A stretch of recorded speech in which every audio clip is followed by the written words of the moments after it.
You are looking at Julian's pronunciation guide, where we look at how to pronounce better some of the most mispronounced words in the world, like this other curious word. But how do you say what you're looking for today?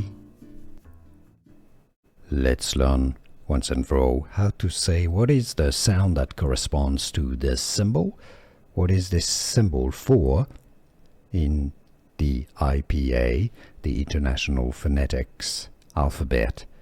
This is the symbol for the sound sh of sh in English, just like the word she or shall or short.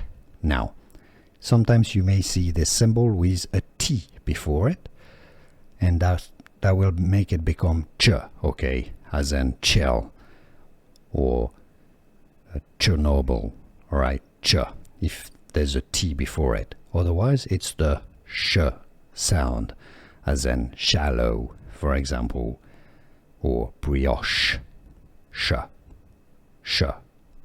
And now you know.